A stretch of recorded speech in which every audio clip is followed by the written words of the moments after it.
Hi అండి. ఈరోజు కథ రామకూరు లక్ష్మీమణి గారు రచించిన ఇరుగు పొరుగు రెండవ భాగము. ఇక కథలోకి వెళితే, కింద ఏదో గొడవ జరుగుతుందని తెలుసుకుని అందరూ ఒకసారి కిటికీలోంచి బాల్కనీలోంచి తొంగి చూడటం మొదలుపెట్టారు. కింద ఫస్ట్ ఫ్లోర్లో ఉన్న ఆయన గొంతుక పెద్దగా వినిపిస్తుంది. ఒరేయ్ కనకయ్య, ఎక్కడ చచ్చావు? నీకు అసలు ఎవరు పైకొస్తున్నారో ఎవరు బయటకు వెళుతున్నారు అనేది తెలుస్తుందా అసలు? ఎంతసేపు లోపల కూర్చుంటావు సిగరెట్ దమ్ము కొట్టుకుంటూ? నిన్నేరా, ఒకసారి పైకిరా. పూర్వాశ్రమంలో ఆయన హరికథలు చెప్పేవాడట. 70 ఏళ్ళు వచ్చినా ఆయన గొంతు ఎప్పుడూ కంగుమని మోగుతూ ఉంటుంది. ఈ మధ్యనే ఆయన భార్య కొడుకు కోడల దగ్గరికి రావటం జరిగింది. సదరు నామం సదాశివశాస్త్రి. ఆయన తన పేరు చెప్పుకోవాలంటే మామూలు సదాశివశాస్త్రి అని చెప్పడు. హరికథ బ్రహ్మ సదాశివ శాస్త్రి అని భుజం మీద కండువా సర్దుకుంటూ మరీ చెప్తాడు.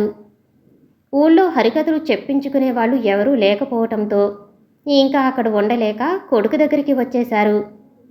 తెల్లవారుజామునే లేచిపోయి స్నానం చేసేసి అడ్డంగా విభూది రేకులు పెట్టేసుకుని శివ పంచాక్షరి స్తోత్రాలు, లింగాష్టకం లాంటివన్నీ గట్టిగా చదువుతూ ఉంటాడు. గంట గణగణలాడిస్తూ ఉంటాడు. పక్క బెడ్రూమ్లో కొడుకు కోడలు నిద్రపోతున్నారు. వాళ్ళని డిస్టర్బ్ చేయకూడదు అని ఆయనకి ఏమీ లేదు. 5 గంటలకల్లా లేచిపోయి తన కార్యక్రమాలు తను చేసుకుంటూ ఉంటాడు. ఈ లోపున పాల ప్యాకెట్లు వచ్చాయేమోనని బయటికి వచ్చి చూస్తూ ఉంటాడు. అవి ఆలస్యంగా వస్తే ఇక ఆ రోజు చిందులే. ఇంతకీ ఆ రోజు జరిగింది ఏంటంటే, వాళ్ళు గుమ్మమ్మలు పెట్టిన పాల ప్యాకెట్లు ఎక్కడి నుంచి వచ్చిందో పిల్లి వచ్చి ఒక ప్యాకెట్కి కన్నం పెట్టి ఇంకో ప్యాకెట్ని లిఫ్ట్ దాకా ఈడ్చుకుపోయింది. బ్రౌన్ కలర్ పిల్లి. దాని మీసాల మీద మూతి మీద పాల చుక్కలతో మెరిసిపోతుంది. అంతవరకు కళ్ళు మూసుకుని పాలు తాగుతూ తాదాత్మ్యం చెందుతుంది, తనను ఎవ్వరూ చూడటం లేదని. పిల్లి కళ్ళు మూసుకుని పాలు తాగుతూ ఎవరూ చూడటం లేదనుకుంటుంది అంటారు కదా. అలా పాపం ఆ బుజ్జిముండ అక్కడ కూర్చుని తాగుదాం అనుకుంది. ఈ లోపున యమకింకరుడిలాగా సదరు శాస్త్రిగారు వచ్చి దానివైపు గుర్రుగా చూస్తూ దానిమీద అరిచినా లాభం లేదనుకుని ఆ కోపం అంతా వాచ్మెన్ మీద చూపించాడు. వాచ్మెన్ కనకయ్య పరుగు మీద పైకి వచ్చేశాడు. అక్కడ లిఫ్ట్ దగ్గర పాలవరద, శాస్త్రిగారి అరుపులు. పరిస్థితి అర్థం చేసుకున్నాడు. అయ్యో సారు, ఎప్పుడు వచ్చిందో మాయిదారి పిల్లి. నా కళ్ళబడనే లేదు. ఈ మధ్య ఎలుకలు తిరుగుతున్నాయి. కింద డ్రైనేజ్ దగ్గర వాటి కోసం వస్తున్నట్టుంది. ఏడుసావు చూడు. ఇప్పుడు 2 పాల ప్యాకెట్లు పొట్టన పెట్టుకుంది. కింద తిరుగుతుంటే అప్పుడే దాన్ని తరిమెయ్యొద్దా? ఇవాళ మరిగింది కదా, ఇక రోజు పాల ప్యాకెట్ కోసం వస్తుంది. శాస్త్రిగారు రంకెలు వేశాడు. ఈలోపు కొడుకు సుబ్రహ్మణ్యం బయటకు వచ్చాడు. నాన్న, సర్లేండి, లోపలికి రండి. ఇక రేపటి నుంచి పాల ప్యాకెట్ల కోసం మనమేదో ఏర్పాటు చేసుకుందాం. బాగా మరిగింది కదా, ఇక రోజు వస్తుంది. తలుపు పైన ఒక సంచి లాంటిది ఏదైనా పెట్టి అందులో పాల ప్యాకెట్లు వేయమని ఆ అబ్బాయికి చెప్దాంలేండి. ఇవాళకి నేను బయటికి వెళ్ళి పాలు తీసుకొస్తాను. పాపం కనకయ్య మాత్రం ఏం చేస్తాడు? అది నెమ్మదిగా మెట్ల నుంచి దూరి పైకి వచ్చేసి ఉంటుంది అంటూ తండ్రిని లోపలికి తీసుకెళ్లాడు. సదాశివ శాస్త్రి గొనుక్కుంటూ సణుక్కుంటూ లోపలికి వెళ్ళాడు. ఈ లోపున భార్య ఫ్రిడ్జ్లో ఉన్న ప్యాకెట్ తీసి కాఫీ కాచింది. భర్తను పిలిచి కాఫీ గ్లాస్ అందించింది. నిష్కారణంగా 2 ప్యాకెట్లు పొట్టన పెట్టుకుంది ఆ మాయిదారి పిల్లి. కాఫీ తాగుతున్నంతసేపు గొణుకుతూనే ఉన్నాడు ఆయన. సుబ్రహ్మణ్యం షర్ట్ వేసుకుని స్కూటర్ కీస్ తీసుకుని ఓ సంచి తీసుకుని బయలుదేరి వెళ్ళాడు పాల ప్యాకెట్లు తేవటానికి. ఈ లోపున కోడలు సుజాత కూడా లేచి బయట జరిగిన బీభత్సాన్ని చూసింది. అబ్బో, మొత్తం 2 ప్యాకెట్లు పాడు చేసింది కదా. ఇంతకు ముందు ఎప్పుడూ పిల్లి పైకి రావటం జరగలేదు. ఇదే ఫస్ట్ టైం. ఇక పాల రుచి మరిగింది కదా, రోజు వస్తుంది. మనం ఏదైనా ఏర్పాటు చేద్దాంలేండి మావయ్య అంటూ సర్ది చెప్పింది సుజాత.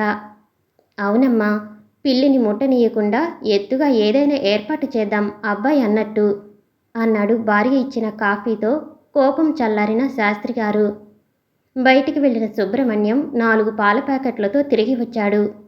మర్నాటికి పొద్దున్న కాఫీలకి ఇబ్బంది లేకుండా ఉంటుందని ఓ 2 ప్యాకెట్లు ఎక్స్ట్రా తెచ్చాడు. ప్యాకెట్లలో పాలు నచ్చని వాళ్ళకి కొందరికి గేదె పాలు వస్తాయి. ఒక అతను పాలు క్యాన్లో పట్టుకుని వస్తాడు. అతను ఎప్పుడూ ఒక మాట చెప్తూ ఉంటాడు.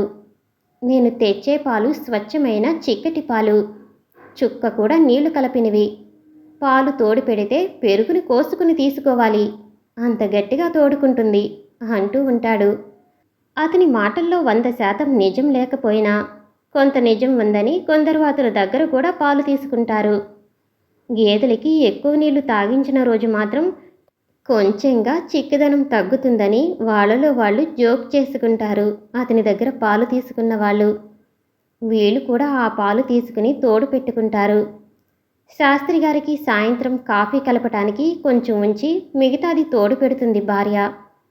కాఫీ తాగిన తర్వాత శాస్త్రి గారు అలా కుర్చీలో కూర్చుని తెలుగు పేపరు చదువుతూ కునికిపాట్లు పడుతుంటారు.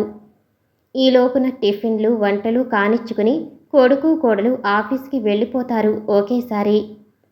వాళ్ళు ఉండేది 3 బెడ్రూమ్ ఇల్లు. అయితే ప్రస్తుతానికి మనవడు మనవరాలు హాస్టల్లో ఉండి చదువుకోవటంతో ఒక బెడ్రూమ్ ఖాళీగానే ఉంటుంది. ఇంకొక బెడ్రూమ్ తల్లిదండ్రి కోసం ఏర్పాటు చేశాడు సుబ్రహ్మణ్యం. 2 బెడ్లు వేసి అందులో ఒక టీవీ కూడా ఏర్పాటు చేశాడు. ఆ రూమ్లో పడుకున్న దగ్గర నుంచి శాస్త్రి గారు ముక్కు మూసుకుని, చీచీ దరిద్రం, పాడుగాను, రోజు నీచు వాసన, చచ్చిపోతున్నాం, ముక్కులు బద్దలైపోతున్నాయి అంటూ దడాలన కిటికీ తలుపులు మూసేస్తాడు. ఆ ముఖం ఎలా పెడతాడంటే చిన్నప్పుడు వాళ్ళ అమ్మ ముక్కు మూసేసి వారానికోసారి ఆముదం నోట్లో పోస్తే తాగినప్పుడు పెట్టినట్లు. వారానికి ఒకసారి పిల్లలందరినీ కూర్చోబెట్టి ఆముదం పోసేది వాళ్ళమ్మ. అది తాగుతున్నప్పుడు, గొంతులోకి దిగుతున్నప్పుడు ఆ వాసనకి బళ్ళును వాంతి చేసుకుంటామేమో అన్న ఫీలింగ్లు ఉండేవి. కానీ వాళ్ళ అమ్మ ఎవరిని వదిలిపెట్టేది కాదు. వాళ్ళు ఎంత అసహ్యంగా మొహం పెట్టినా కూడా నోరు తెరవండి అంటూ అందరి గొంతుకల్లో పోసేది.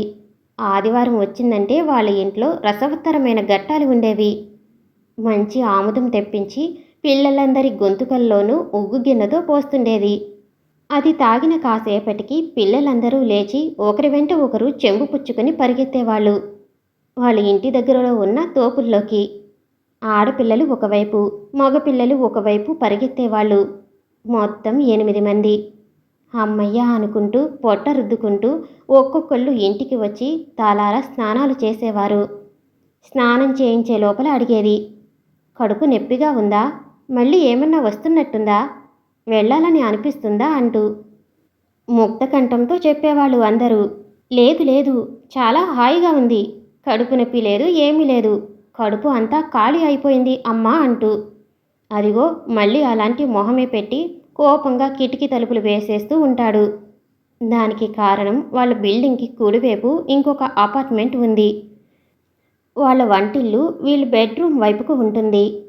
అన్నీ వాస్తు ప్రకారం కట్టిన ఫ్లాట్స్, కాకపోతే ఫేసింగ్ని బట్టి రూమ్స్ వేరే వేరే చోట్ల ఉంటాయి. వాళ్ళు 3 రోజులకు ఒకసారి నాన్ వెజ్ వండుకుంటూ ఉంటారు. దాంతో అక్కడి నుంచి ఆ వాసనలు వీళ్ళ కిటికీలోంచి వీళ్ళ పడుకునే రూమ్లోకి రేడియో తరంగాల మాదిరి ప్రయాణం చేసి శాస్త్రిగారి ముక్కుపొటాల్లోకి ప్రవేశిస్తాయి. దాంతో ఆయన ముఖం బ్రహ్మానందం ముఖంలాగా బోల్డ్ ఎక్స్ప్రెషన్తో మారిపోతూ ఉంటుంది. చిన్నప్పుడు వాళ్ళ అమ్మ ఆముదం తాగించిన సీన్ గుర్తు చేసుకుంటాడు. దాంతో ఆయన ఆ బెడ్రూమ్లో నుంచి బయటకు వచ్చేసి ముందు హాల్లో కుర్చీలో కూర్చుని అక్కడే కునికిపాట్లు పడుతుంటాడు రాత్రి వరకు. శాస్త్రి గారికి టీవీ చూడడం అలవాటు లేదు, కానీ కామాక్షమ్మ కొన్ని తెలుగు సీరియల్స్, భక్తి టీవీ ప్రోగ్రాంలు చూసుకుంటూ కాలక్షేపం చేస్తుంది. కొడుకు కోడలు ఆఫీస్కి వెళ్ళిపోయిన తర్వాత మధ్యాహ్నం భోజనానికి కూడా వంట రెడీగానే ఉండటంతో ఆవిడికి పెద్ద పని ఏమీ ఉండదు. భోజనం చేసి కాసేపు కునుకు తీసిన తర్వాత లేచి కాఫీ పెట్టుకుని తాగుతారు ఇద్దరు. సాయంత్రం ఇంకేమీ తినటం వాళ్ళకు ఇష్టం ఉండదు, పైగా తిన్నా కూడా అరగదు. అందుకే కాస్త కాఫీ తాగి ఊరుకుంటారు. కోడలు ఆఫీస్ నుంచి 6:30 కల్లా వచ్చేస్తుంది కాబట్టి వంట పని కూడా తనే చూసుకుంటుంది. కామాక్షమ్మ కోడలికి పైపైన సహాయం చేస్తూ ఉంటుంది. కోడలు వద్దన్నా వినకుండా.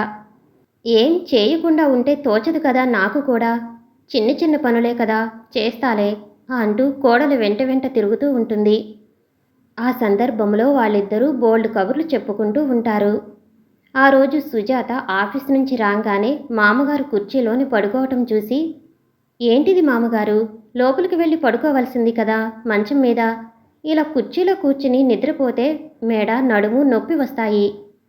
మీ మామగారు పొద్దుట్నుంచి ఆ రూంలోకి వెళ్ళలేదమ్మా. ఆ పక్క బిల్డింగ్ నుంచి వాసనలు వస్తున్నాయంటూ ఇక్కడే కుర్చీలో కూర్చున్నారు. అయ్యో, అవునా? సరే చూద్దాం. మీ అబ్బాయి వచ్చాక ఏదైనా ఆలోచిద్దాము అంది సుజాత. అయినా ఇక్కడ సిటీలో ఇవన్నీ తప్పవు. ఊళ్ళల్లో అయితే ఒక ఇంటికి దూరాలు ఎక్కువుంటాయి. కాబట్టి వాసన లాంటివి మనం భరించాల్సిన పని లేదు. గాలిలో కలిసిపోతాయి. ఇక్కడ గట్టిగా 10 అడుగులు కూడా ఉండదు. వాళ్ళకి మనకి అడ్డు ఏమీ ఉండదు. ఇక్కడ అపార్ట్మెంటులో పెద్ద చెట్లు కూడా వేయరు. ఏదో చిన్న చిన్న డెకరేషన్ మొక్కలు ఉంటాయి. అయినా కూడా ఏదైనా పరిష్కారం ఆలోచిద్దాం. ఆ పక్క బిల్డింగ్లో ఉన్న వాళ్ళు కూడా సొంత ఇంటి వాళ్ళు. మనము సొంత ఇంటి వాళ్ళం. కదిలే పరిస్థితి లేదు. కాబట్టి అడ్జస్ట్ అయిపోతూ ఉండాలి. మామగారికి ఇలాంటివన్నీ అలవాటు లేదు కదా. సరేలేండి అత్తయ్య, అయినా చూద్దాం, ఏదో ఒకటి చేద్దాంలేండి అంది సుజాత. నేను వినిపించే కథలు మీకు నచ్చినట్లయితే మరిన్ని కథల కోసం షేర్ చేసి, లైక్ చేసి, సబ్స్క్రైబ్ చేసుకోండి. అలాగే పక్కనే ఉన్న బెల్ ఐకాన్ని ప్రెస్ చేయండి. Thank you for watching.